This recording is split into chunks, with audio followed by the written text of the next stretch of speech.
Hey guys, Thomas the Jr. here, aka Mustached Tom, here to review the movie How to Train Your Dragon: The Hidden World, or How to Train Your Dragon 3. Alrighty, so before I begin this review, just a few things I need to note. Of course, I have enjoyed both the previous How to Train Your Dragon movies, so I wasn't surprised when I ended up enjoying this one. Although it does have a few issues here and there, but soon.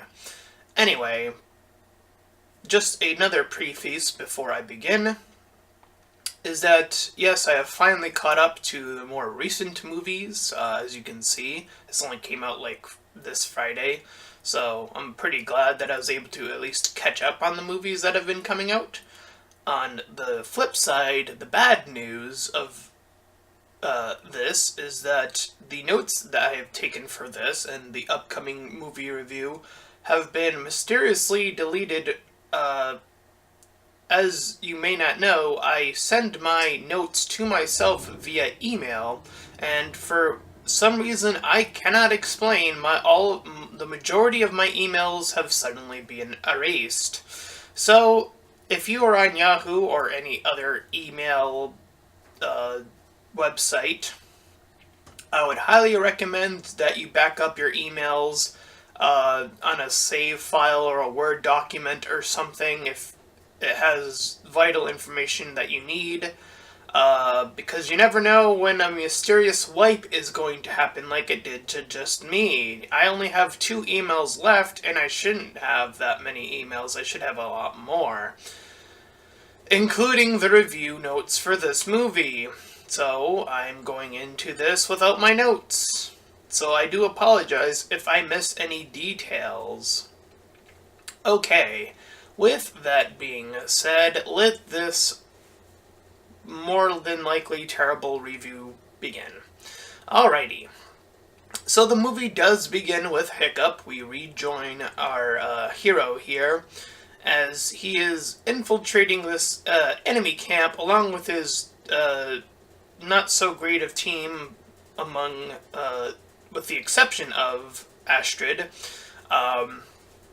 and they are able to essentially free more dragons from this particular group.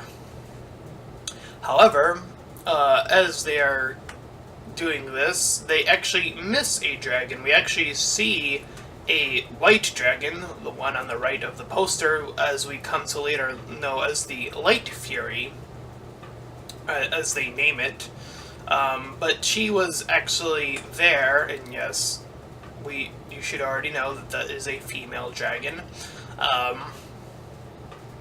So they go off, they free all their dragons, and they welcome them into the home world of Burke.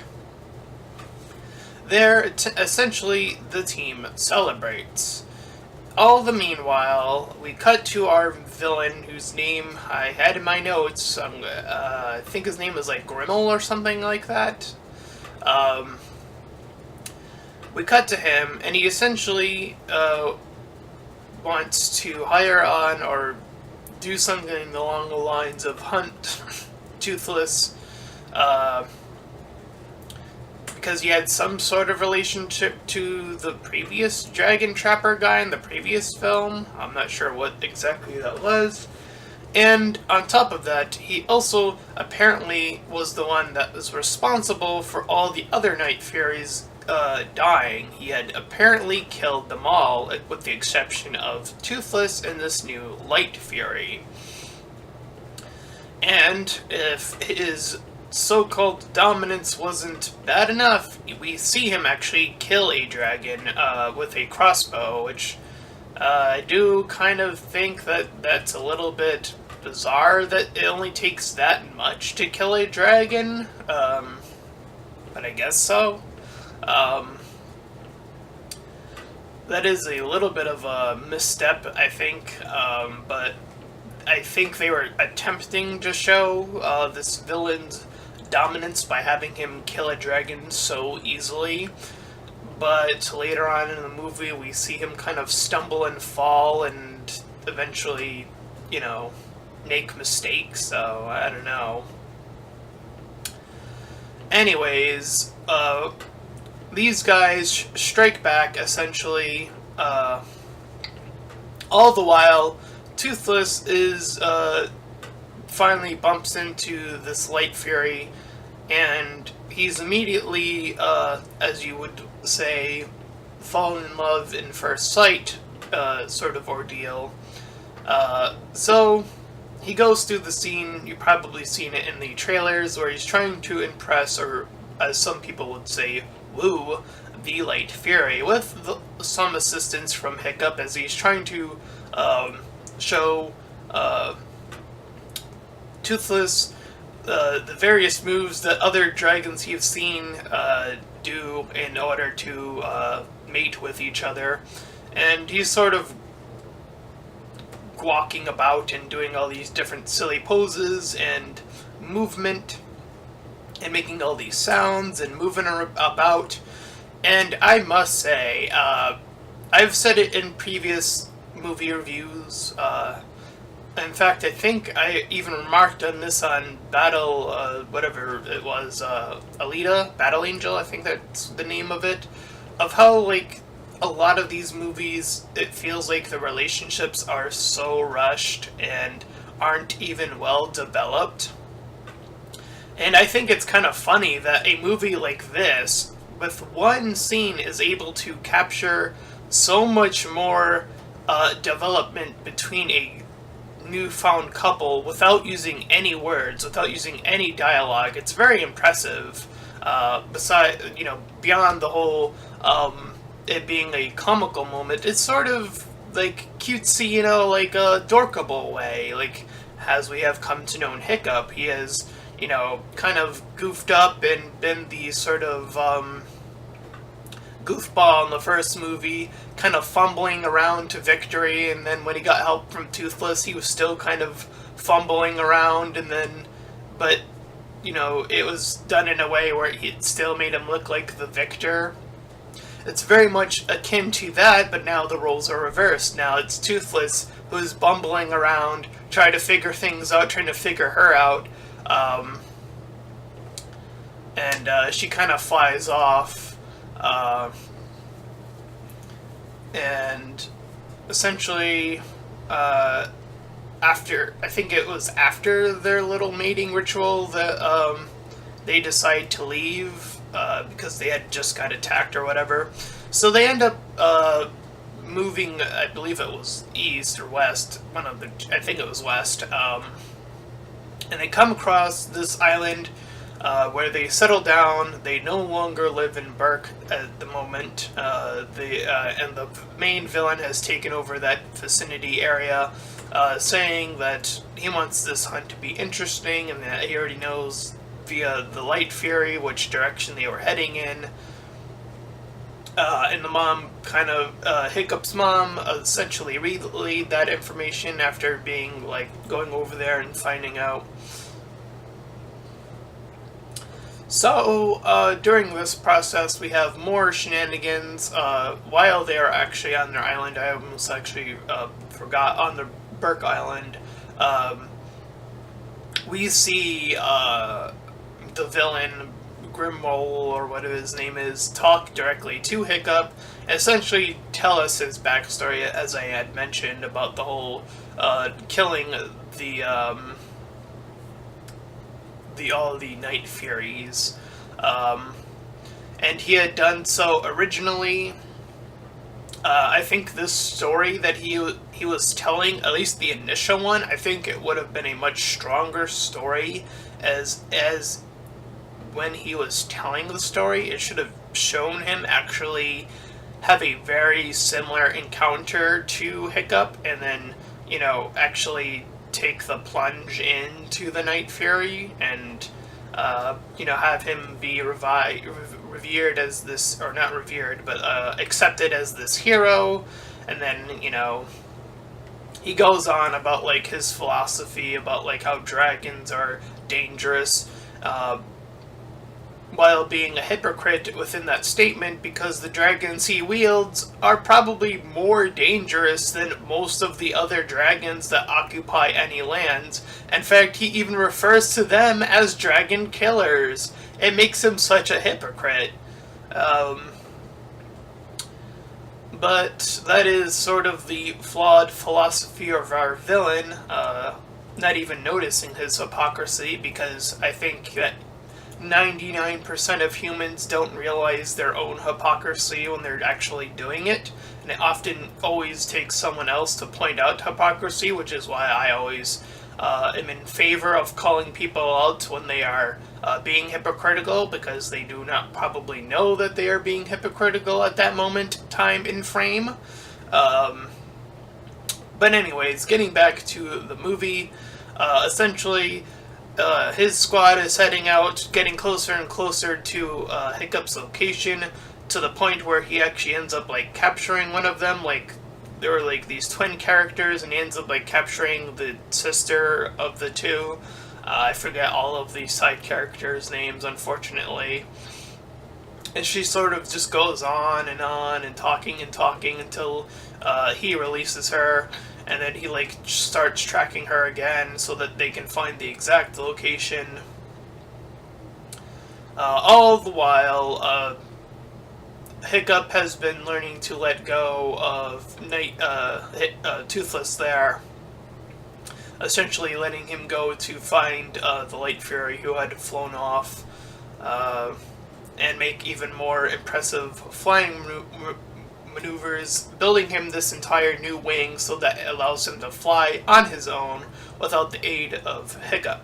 So, essentially, the two of them are now flying together, and the Light Fury is able to show off this new ability that Toothless has not yet learned, and this is the ability to use that lightning that we see Toothless store up, but she is able to teleport, or create the illusion of a teleportation-like effect, where she would appear somewhere else out of the fire that she had created.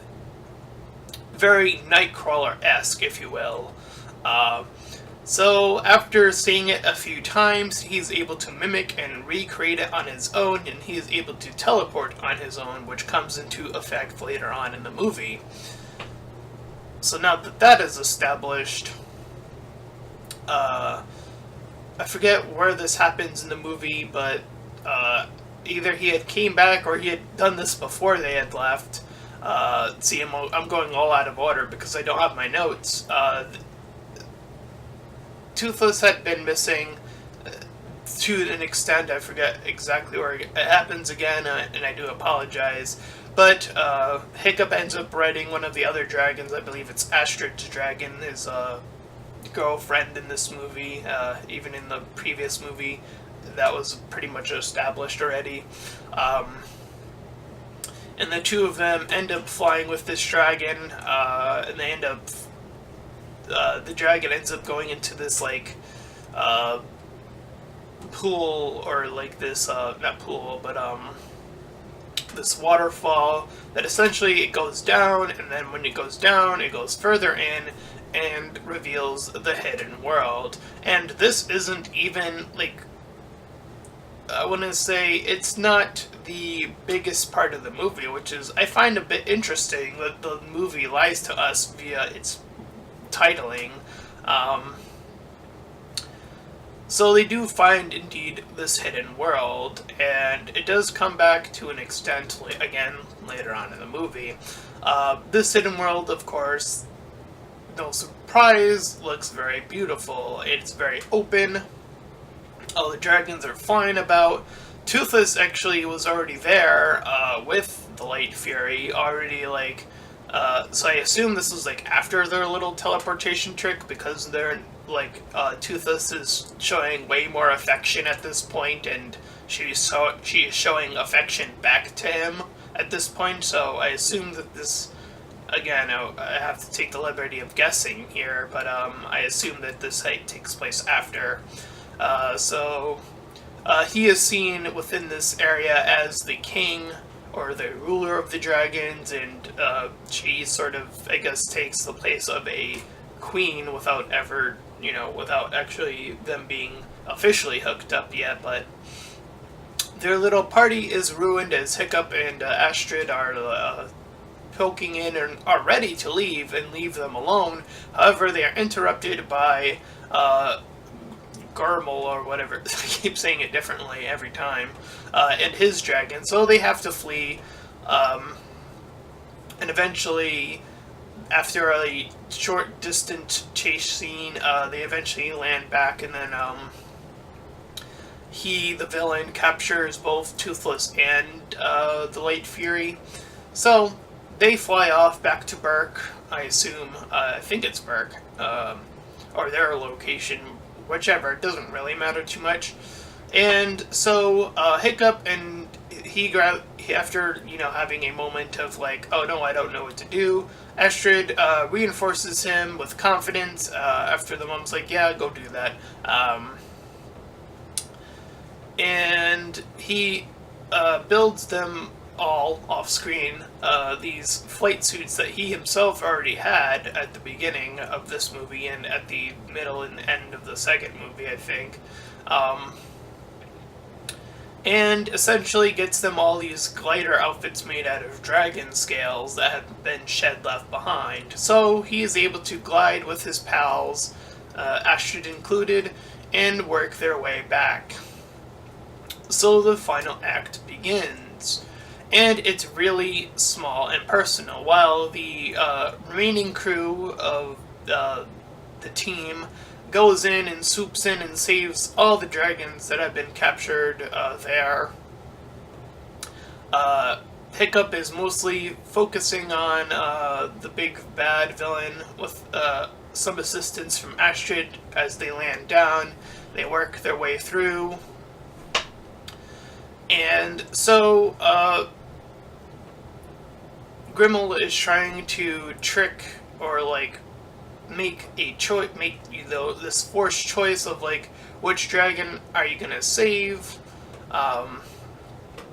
So he ends up taking the Light Fury away, and then he ends up getting Toothless back. So they end up flying up against each other, and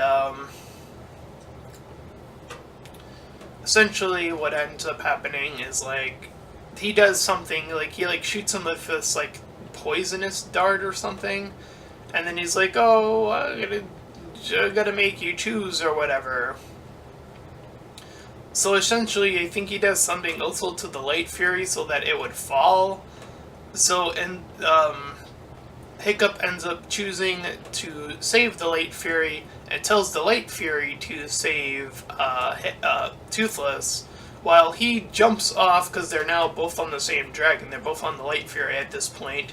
And essentially Hiccup knocks him off with the glider, but the momentum that he had pushed kind of makes them just fall anyway. So they're both falling, Hiccup and the villain, and we see the Light Fury go off to save Toothless, and then it's a dramatic slow fall as we see Hiccup falling, almost hit the water, but see the Light Fury able to swoop back in and save Hiccup. And of course, somewhere within that battle, we see Toothless use that teleportation when they were fighting all these other dragons off that they made him, that he made them all fly. So the villain falls in the water, presumably dead, I think. Meanwhile, Hiccup and the rest of the gang meet up, and eventually they go back and essentially to the rest of the dragons because they were still on that other island. And essentially he says goodbye to Toothless, and he essentially takes off the harness, and all the other people of Burke do so as well, releasing their dragons so all of them can fly off to the Hidden World location. So they all fly off, and Toothless is the last one to fly off, saying its final goodbye to Hiccup, and flying off to that Hidden World. and we see afterwards that Hiccup and Astrid actually do end up tying the knot. They do indeed get married. And so, after some amount of X amount of years, I don't know how many, I assume more than one, because of age stuff that happens, and spoiler alert, I don't think the marriage part is even a spoiler, because they keep talking about it throughout the movie, even at the beginning. It's like, oh, you two should get married. I forget if he was like the cook guy. He's like the other guy with like the one leg, but he's like the guy who's constantly talking to Hiccup throughout the movie, being like, oh, things are complicated and stuff of that nature, and those types of talks. But essentially, I think that the implication of the wedding actually happening wasn't really too much of a spoiler to say that. I think that was kind of inevitable. But I will say the spoiler for this part as we cut to, again, X amount of years have passed. We now see Hiccup with a full beard. Astrid has aged as well, obviously, and we see that the two of them now have two kids, a daughter and a son, and they are on a boat, sailing forth to, somehow they found another way to get to the hidden world, question mark? I do kind of question that, but besides that little bizarre way of how they just got there, they bump into, nonetheless, Toothless and the Light Fury, who doesn't really have any other name, and now they too, as well, have 2 or 3 baby Night Furies and 1 baby Light Fury. So the Fury family gets to live on, and so Toothless recognizes Hiccup after like a moment of the very akin to the first movie touch, like the head down, looking away touch that they did in the first movie, and he gets his kids in it as well. Then they're scared at first, and then they eventually warm up, and afterwards the families reunite in the air, flying together, all together as a big family unit and riding off into the sunset. And that was How to Train Your Dragon: The Hidden World. And boy oh boy, was this movie an enjoyable one. I do think that there are obviously a few off marks. The comedy, I feel like, throughout this entire franchise has always been kind of wonky a little bit. Like, it's just kind of just, it kind of exists more so for, and I'm saying this more towards the side characters, not, the particular scenes following Toothless and the Light Fury dance, or whatever you want to call that scene. And so, yeah, those moments have always kind of been a bit of a, kind of a just meh moment. But I do think that they don't overstay their welcome too long. Like, they eventually get to the point where there's like, okay, now we got to get back to what is actually really being focused on. And of course, that is being the relationships between Hiccup and Toothless, this newfound relationship within Toothless and the Light Fury, the moments between Hiccup and Astrid. These 4 characters really dominate the bulk of this film. When we see them on screen, those are the particular moments that are the strongest of the movie. I think that they are the ones that keep this movie going. They are the things that we look forward to the most, so that when we are seeing all the other stuff, we're kind of like, yeah, okay, let's get back to the task at hand, the more important information that is being handled. And that is true also of the villain, I feel. I feel like he could have been way more intimidating. Again, I think his intro was solid. I do think so, but I think that they kind of slipped up as the movie progressed, and we see him sort of expose himself in talking to Hiccup.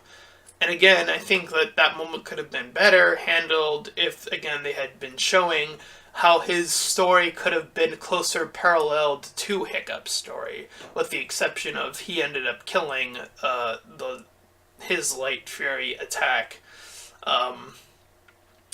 So things of that nature, again, just could have really helped build up the villain a little bit stronger, so his presence could have been more dominating throughout the film. Things of that nature. I think shortening some of the comedic scenes would have been a little helpful as well. But I suppose it is what it is. The moments that do work are particularly the strong suits of this film. So I was very close to giving it an 8. And I feel like that could it's like on the pinnacle of being an 8.